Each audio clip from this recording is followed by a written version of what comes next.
1922 की कड़ाके की ठंड में न्यूयॉर्क के बर्कुली इलाके की सड़कों पर बर्फ की एक परत जमा हुई थी।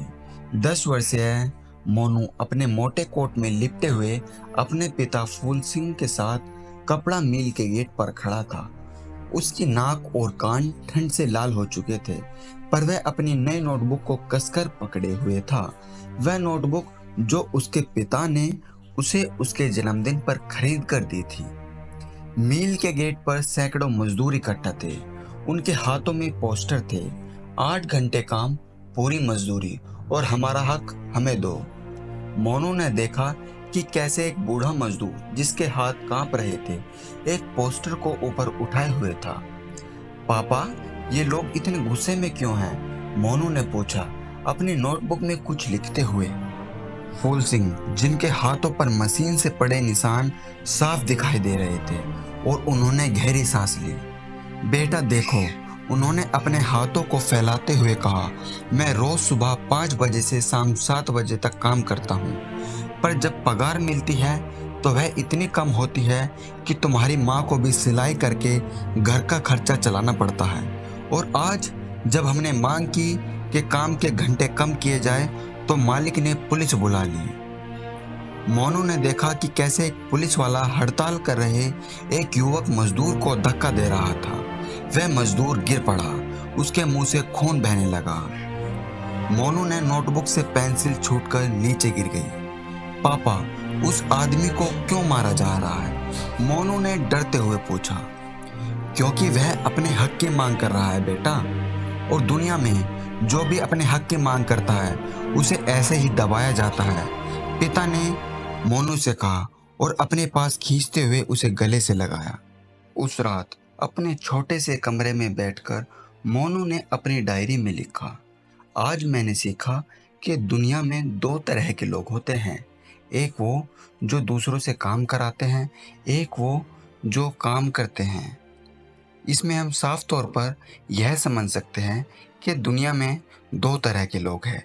एक वो जो फैक्ट्रियों कारखानों में काम करते हैं और चीज़ों को हमारे लिए बनाते हैं, और दूसरे वो लोग जो कंपनियों और फैक्ट्रियों कारखानों के मालिक होते हैं और वो बिना कुछ करे पैसा कमाते हैं।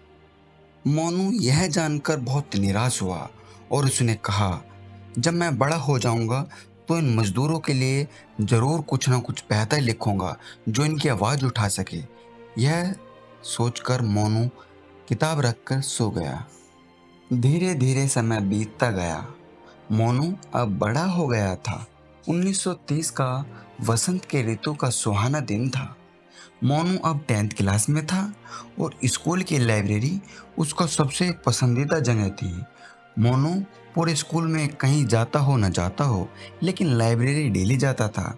एक दिन लाइब्रेरियन मिस्टर चीनू ने मोनू से कहा, लो बेटा, तुम्हारे लिए मैं एक किताब लाई हूँ। और किताब के लेखक थे प्रिंस अपटिन क्लेयर, और किताब का नाम था द जंगल। और लाइब्रेरियन ने मोनू से कहा, मैं सोचती हूँ तुम्हें यह किताब पसंद आएगी। और वह मुस्कुराते हुए उसकी तरफ देखा। मोनू ने किताब का कवर देखा जिस पर एक बूचड़ खाने का चित्र बना था। यह क्या है सर? मुझे तो एडवेंचर स्टोरी पसंद है, मोनू ने लाइब्रेरियन मैडम से कहा। मिसिस चीनू ने मोनू को समझाया कि यह भी एक एडवेंचर है मोनू, सच्चाई के जंगल का एडवेंचर। यह शिकागो के मास पैकिंग फैक्ट्री के मजदूर की कहानी है। पढ़ो, तुम्हारे सारे क्यों का जवाब मिल जाएगा। मोनू ने उस रात किताब पढ़नी शुरू की। कहानी में जिस तरह से मजदूरों की हालत का वर्णन किया गया था वह मोनू को झकझोर दिया था। उसने पढ़ा कि कैसे मजदूर के हाथ कट जाते थे पर मालिकों को इससे कोई फर्क नहीं पड़ता था, कैसे बीमार मजदूरों को भी काम पर लगाया जाता था।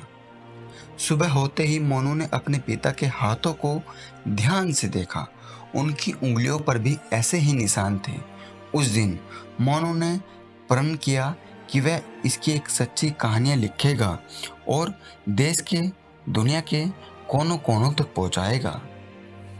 समय धीरे धीरे बीतता गया और साल आया 1940। मोनू अब कॉलेज का छात्र था। एक दिन इतिहास के प्रोफेसर ने अमेरिका क्रांति के बारे में पढ़ाते हुए कहा, हमारे वीर सैनिकों ने ब्रिटिश शासन से आज़ादी पाई। वे स्वतंत्रता की लड़ाई लड़ते और जीते। कक्षा में सभी छात्र नोट्स ले रहे थे। तभी मोनू ने हाथ उठाया। सर, क्या उन वीरों ने काले गुलाम और मूल निवासियों की जमीन नहीं छीनी? क्या स्वतंत्रता सिर्फ अमीर गौरव लोगों के लिए थी? क्लास में अचानक सन्नाटा छा गया। प्रोफेसर का चेहरा गुस्से से लाल हो गया और बोले, तुम्हारी हिम्मत कैसे हुई ऐसा कहने की? यह देशभक्ति के खिलाफ है। लेकिन मोनू ने डटकर जवाब दिया, सर, सच्ची देशभक्ति तो सच बोलने में है। उस रात मोनू ने अपने कमरे में अपने दोस्त को बताया और कहा, इतिहास तो वही है जो जीते हुए लिखते हैं, पर असली कहानी तो हारे हुए की है। मैं एक दिन उनकी कहानी जरूर लिखूंगा। बीतता गया और साल आया 1950। 1950 में मोनू ने अनोखा प्रयोग किया। बोस्टन के सलामी इलाके में बच्चों को पढ़ाना शुरू किया और वो इलाका ऐसा था जहाँ मजदूर और गरीब परिवार रहते थे। आज हम सच्चे सुपर हीरो के बारे में पढ़ेंगे। क्लास में सभी बच्चे उत्सुक हो गए। मोनू ने कहानी शुरू की। एक थी हेलन किलर, जिसे तुम सिर्फ अंधी लड़की जानते हो, पर क्या जानते हो वह सबके बारे में अच्छा सोचती थी और जो मेहनत करते हैं उनका भला चाहती थी। उसने कहा था, अंधापन बुरा नहीं, असली अंधापन तो गरीबी है। यह सुनकर बच्चों की आंखें चौड़ी हो गई। इसी तरह मोनू ने अपनी पूरी कहानी बच्चों को सुनाई कि जो लोग मेहनत करते हैं उनका इतिहास नहीं लिखा जाता और जो लोग उनकी मेहनत को चुराते हैं वो हमें इतिहास में पढ़ाया जाता है। बल्कि हमें जो लोग मेहनत करते हैं उनका सम्मान करना चाहिए, उनकी इज्जत करनी चाहिए और इसी तरह से अपनी समझदारी पढ़ते हुए बढ़ाते रहनी चाहिए।